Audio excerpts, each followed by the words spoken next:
अब मुख्यमंत्री नीतीश कुमार जी कहते हैं कि पैसा कहाँ से आएगा। एक तरफ कहते हैं कि बिहार सरकार के पास पैसा नहीं है और दूसरी तरफ कहते हैं कि वो नौकरी देंगे, भत्ता देंगे, बेरोजगारी भत्ता देंगे।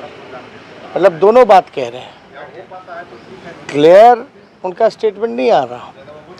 अगर बिहार सरकार के पास पैसा नहीं है तो आपने 15 साल क्या किया? सृजन घोटाले में लुटाया, 60 घोटालों में लुटाया।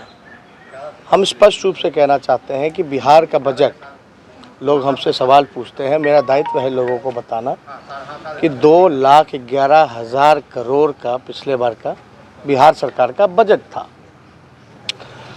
2011 करोड़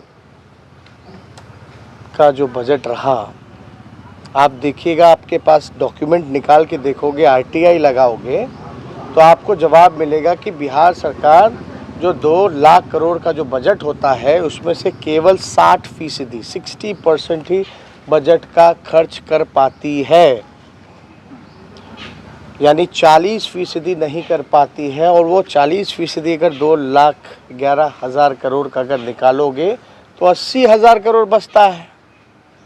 तो ये ऑलरेडी बजट में तो इंक्लूडेड है ही।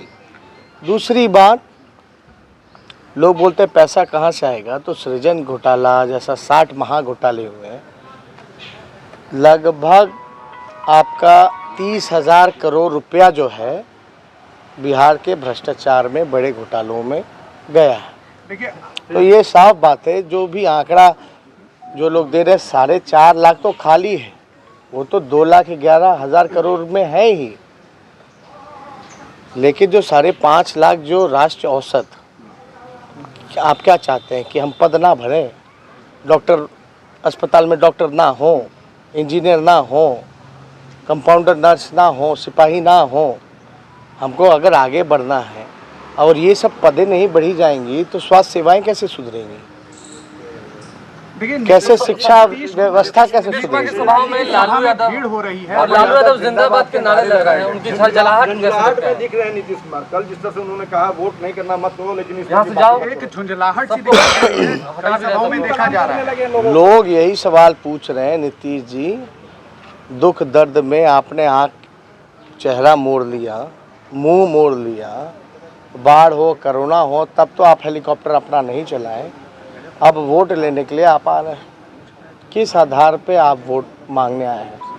15 साल में एक कारखाना नहीं लगा, रोजगार नहीं लगा, पलायन नहीं रुका, गरीबी नहीं मिटी, भुखमरी नहीं मिटी, तो किस आधार पे वो वोट मांग रहे हैं? केवल और केवल लाठी से पिटवाने का काम किया नौजवानों को, शिक्षकों को, सरकारी कर्मचारियों को।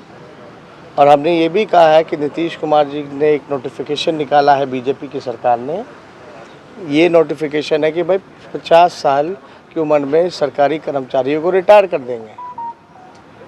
तो ये जो फैसला है, हमारी सरकार आएगी तो इस नोटिफिकेशन को रद्द करेगी।